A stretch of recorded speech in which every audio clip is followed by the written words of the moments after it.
ಚಿತ್ರದುರ್ಗ ಜಿಲ್ಲೆಯ ಹಿರಿಯೂರು ತಾಲೂಕಿನ ಆಹಾರ ನಿರೀಕ್ಷಕರು ಸಾರ್ವಜನಿಕರ ಕುಂದುಕೊರತೆಗಳಿಗೆ ಸ್ಪಂದಿಸುತ್ತಿಲ್ಲವೆಂದು ಆರೋಪಿಸಿ ಹಿರಿಯೂರು ಸಿರಿಗನ್ನಡ ನಾಡು ಕಟ್ಟಡ ಮತ್ತು ಇತರೆ ನಿರ್ಮಾಣ ಕಾರ್ಮಿಕರ ಕ್ಷೇಮಾಭಿವೃದ್ಧಿ ಸಂಘದ ವತಿಯಿಂದ ಬೃಹತ್ ಪ್ರತಿಭಟನೆ ಏರ್ಪಡಿಸಲಾಗಿತ್ತು. ಬೃಹತ್ ಪ್ರತಿಭಟನೆಯ ಹಿನ್ನೆಲೆಯಲ್ಲಿ ಹಿರಿಯೂರು ತಾಲೂಕಿನ ಪ್ರಧಾನ ರಸ್ತೆಯಾದ ರಂಜಿತಾ ಲಾಡ್ಜ್ ಬಳಿಯಿಂದ ಮೆರವಣಿಗೆ ಆರಂಭಿಸಿ ತಾಲೂಕು ಕಚೇರಿಯವರೆಗೆ ಮೆರವಣಿಗೆ ನಡೆಸಲಾಯಿತು. ಇದೇ ವೇಳೆ ಹಿರಿಯೂರು ಕಂದಾಯ ಆಹಾರ ನಿರೀಕ್ಷಕರು ಹಾಗೂ ಶಿಕ್ಷಣಾಧಿಕಾರಿಗಳು ಸಾರ್ವಜನಿಕರ ಕುಂದುಕೊರತೆಗಳಿಗೆ ಸ್ಪಂದಿಸುತ್ತಿಲ್ಲವೆಂದು ಆರೋಪಿಸಿ ಸಿರಿಗನ್ನಡ ನಾಡು ಕಟ್ಟಡ ಮತ್ತು ಇತರ ನಿರ್ಮಾಣ ಕಾರ್ಮಿಕರ ಕ್ಷೇಮಾಭಿವೃದ್ಧಿ ಸಂಘದ ವತಿಯಿಂದ ಸೋಮವಾರ ಪ್ರತಿಭಟನೆ ನಡೆಸಿ ತಹಶೀಲ್ದಾರರಿಗೆ ಮನವಿ ಸಲ್ಲಿಸಲಾಯಿತು. ಸಂಘದ ಜಿಲ್ಲಾ ಪ್ರಧಾನ ಕಾರ್ಯದರ್ಶಿ ಮುಕುಂದ ಪ್ರತಿಭಟನಾಕಾರರನ್ನುದ್ದೇಶಿಸಿ ಮಾತನಾಡಿ, ಕಂದಾಯ ಆಹಾರ ಹಾಗೂ ಶಿಕ್ಷಣ ಇಲಾಖೆಯ ಅಧಿಕಾರಿಗಳ ಬಳಿ ಯಾವುದೇ ಸಮಸ್ಯೆ ತೆಗೆದುಕೊಂಡು ಹೋದರೂ ಉಡಾಫೆಯ ಮಾತುಗಳನ್ನಾಡುತ್ತಾರೆ. ಸರ್ಕಾರದಿಂದ ಬಡವರಿಗೆ ಸಿಗಬೇಕಾದ ಸೌಲಭ್ಯಗಳ ಬಗ್ಗೆ ಮಾಹಿತಿ ಕೇಳಿದರೆ ದರ್ಪದ ಉತ್ತರ ನೀಡುತ್ತಾರೆ. ಈ ಬಗ್ಗೆ ರಾಜ್ಯಪಾಲರಿಗೆ ಮನವಿ ಸಲ್ಲಿಸಿದರೂ ಪ್ರಯೋಜನವಾಗುತ್ತಿಲ್ಲವೆಂದರು. ಅಧಿಕಾರಿಗಳ ಉದಾಸೀನ ಮನೋಭಾವ, ಭ್ರಷ್ಟತನ ಸಾರ್ವಜನಿಕರ ಗಮನಕ್ಕೂ ಬಂದಿದೆ. ಪ್ರತಿ ಸರ್ಕಾರಿ ಕಚೇರಿಗಳಲ್ಲಿ ಸಿಸಿ ಕ್ಯಾಮೆರಾ ಅಳವಡಿಸಿ ಸಾರ್ವಜನಿಕರಿಗೆ ಸಕಾಲದಲ್ಲಿ ಕೆಲಸಗಳು ಆಗುವಂತೆ ನೋಡಬೇಕು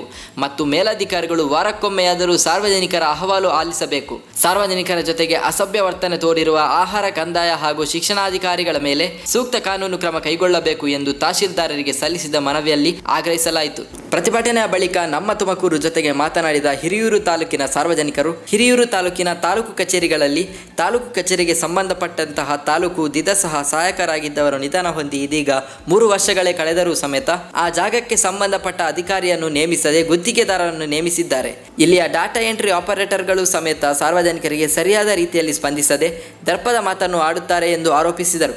ಹೊರಗುತ್ತಿಗೆ ಆಧಾರದಲ್ಲಿ ಕೆಲಸ ಮಾಡುತ್ತಿರುವ ದ್ವಿದಶ ಸಹಾಯಕರು ಪ್ರತಿಯೊಂದಕ್ಕೂ ಲಂಚ ಕೇಳುತ್ತಿದ್ದಾರೆ. ಲಂಚ ಕೊಡದವರ ವಿರುದ್ಧ ದರ್ಪ ತೋರುತ್ತಾರೆ. ಚಿತ್ರದುರ್ಗ ಜಿಲ್ಲಾಧಿಕಾರಿಗಳು ಹಾಗೂ ಮೇಲಾಧಿಕಾರಿಗಳು ತಕ್ಷಣವೇ ಈ ಬಗ್ಗೆ ತನಿಖೆ ನಡೆಸಿ ಸೂಕ್ತ ಕ್ರಮ ಕೈಗೊಳ್ಳಬೇಕು ಮತ್ತು ಸಾರ್ವಜನಿಕರಿಗೆ ಸರ್ಕಾರಿ ಸೇವೆ ಒದಗಿಸಬೇಕು ಎಂದು ಆಕ್ರೋಶ ವ್ಯಕ್ತಪಡಿಸಿದರು.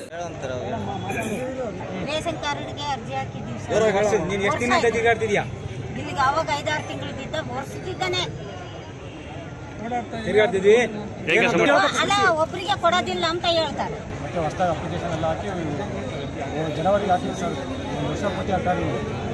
ಮೆಸೇಜ್ ಬಂದಿಲ್ಲ, ಆಮೇಲೆ ಅಡ್ರೆಸ್ಬೇಕು. ಲಾಸ್ಟಿಗೆ ಹಳೆಯ ರೇಷನ್ ಕಾರ್ಡ್ ಕ್ಯಾನ್ಸಲ್ ಮಾಡಿಬಿಟ್ಟು ಇದು ಅಪ್ಲಿಕೇಶನ್ ಹಾಕಿ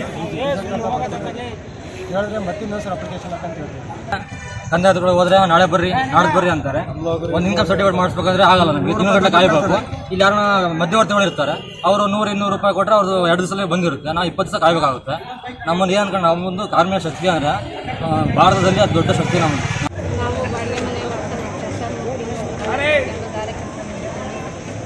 ನಮಗೆ ಯಾವುದೇ ಒಂದು ಮಾಡ್ಕೊಳಕ್ಕೆ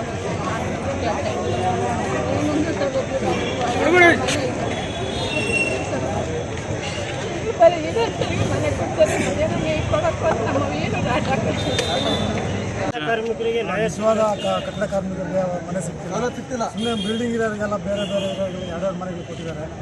ನಮ್ಮಂಥ ಕಟ್ಟಡ ಕಾರ್ಮಿಕರಿಗೆ ಯಾವುದೇ ರೀತಿಯ ಸೌಕರ್ಯ ಇರೋಂಥವ್ರಿಗೆ ಮನೆ ಕಟ್ತಿದ್ದಾರೆ. ಬಡವರಿಗೆ ಯಾವ ಸಿಗ್ತಿಲ್ಲ. ನಾವು ಗಾರೆ ಕೆಲಸ ಮಾಡೋದು, ಪೇಂಟ್ ಕೆಲಸ ಮಾಡೋದು ತುಂಬ ಜನ ಇದ್ದೀವಿ. ಮತ್ತು ರೇಷನ್ ಕಾರ್ಡ್ದು ಪ್ರಾಬ್ಲಮ್ ಇದೆ. ಪ್ರತಿಯೊಂದು ಇಲ್ಲಿ ಪ್ರಾಬ್ಲಮ್ ಇದೆ ಸರ್. ಎಲ್ಲ ಅಫಿಷಿಯಲ್ಸ್ ಎಲ್ಲ ಅವ್ರಿಗೆ ಇದು ಮಾಡ್ತಾರೆ. ಟ್ಯಾಕ್ಸ್ ಕಟ್ಟೆ ನಮ್ಮಂಥ ಬಡವರಿಗೆ ಕೂಲಿ ಕೆಲಸ ಮಾಡೋರಿಗೆ ಸಮಸ್ಯೆ ಸಿಗ್ತಿಲ್ಲ. ಯಾತಕ್ಕೆ ಅಂತ ಕೇಳಿದಾಗ ನೀವು IT ಸೈನ್ ಮಾಡಿದ್ದೀರಾ, ಬ್ಯಾಂಕ್ ಅಧಿಕಾರಿಗಳು IT ಇಂದ ಲೋನ್ ಕೊಡೋಲ್ಲ ಅಂತ ಹೇಳಿ 1,20,000 ರೂಪಾಯಿ ಲೋನ್ ತಗೊಂಡು IT ಸೈನ್ ಮಾಡಿ ಕೊಟ್ಟಾಗ ಇದು ಆಹಾರ ಅಧಿಕಾರಿಗಳು ಸಂಪೂರ್ಣವಾಗಿ ಪರಿಶೀಲನೆ ಮಾಡ್ದಲೇ ನಮ್ಮದು ಮನೆ ಇಲ್ಲ, ಮಠ ಇಲ್ಲ, ಒಂದು ಗಾಡಿ ಇಲ್ಲ, ನನ್ನ ಹೆಸರು ಮೇಲೆ ಒಂದು ಬೈಕ್ ಇಲ್ಲ ಅಂತ ಇದೆ. ಇದೆಲ್ಲ ಪರಿಶೀಲನೆ ಮಾಡ್ದಲೇ ನಮ್ಮದು APL ಆಗೈತೆ ಸರ್, BPL ಕಾರ್ಡ್ ಅಂತ ಹೇಳಿದ್ರೆ ಈ ಕೋರ್ಟಿಗೆ ಕಳಿಸ್ತೀನಿ, ಕೋರ್ಟಿಗೆ ಹೋಗಿ ದಂಡ ಕಟ್ಟಿ ಅಲ್ಲೇ ಉತ್ತರ ಕೊಡಿ. ಈ ಸಂದರ್ಭದಲ್ಲಿ ಸಂಘಟನೆ ಜಿಲ್ಲಾಧ್ಯಕ್ಷ ಸೈಯದ್ ಜಬ್ಬರ್, ಉಪಾಧ್ಯಕ್ಷ ಕರಿಯಣ್ಣ, ಖಜಾಂಚಿ ಹನುಮಂತಪ್ಪ, ಜಿಲ್ಲಾ ಸಂಘಟನಾ ಕಾರ್ಯದರ್ಶಿ ನಾಗರಾಜ್, ಸಂಚಾಲಕ ಸೈಯದ್ ಸದ್ದಾರಿ, ಕಾರ್ಯಕಾರಿಣಿ ಸದಸ್ಯರಾದ ಕರಿಯಪ್ಪ, ರಹಮತ್ ಉಲ್ಲಾ, ಸುಭಾನ್, ನರಸಿಂಹಮೂರ್ತಿ, ಅಫೈಲ್ ಖಾನ್, ಕಣುಮಪ್ಪ, ರಾಮಚಂದ್ರರಾವ್, ರಂಗಸ್ವಾಮಿ, ದಾದಾಫೀರ್, ಸತೀಶ್ ಪ್ರತಿಭಟನೆ ನೇತೃತ್ವ ವಹಿಸಿದ್ದರು. ವರದಿ ಮುರಳೀಧರನ್ ಆರ್, ಹಿರಿಯೂರು. ಗ್ರಾಮೀಣ ಭಾಗದಲ್ಲಿ ಯಾವುದೇ ಜಾತಿ ತಾರತಮ್ಯ ಮಾಡದೆ ಊರು ಇಲ್ಲದವರಿಗೂ ಸರ್ಕಾರದಿಂದ ಅನುದಾನಿತ ಮೂಲಕ ಆಗುವಂತಹ ಮನೆಗಳನ್ನು ಕಟ್ಟಲು ಅವಕಾಶ ಮಾಡಿಕೊಡಬೇಕು. ಈಗಾಗಲೇ ಅಸಭ್ಯ ವರ್ತನೆಯನ್ನು ತೋರಿರುವ ಹಿರಿಯೂರು ತಾಲೂಕಿನ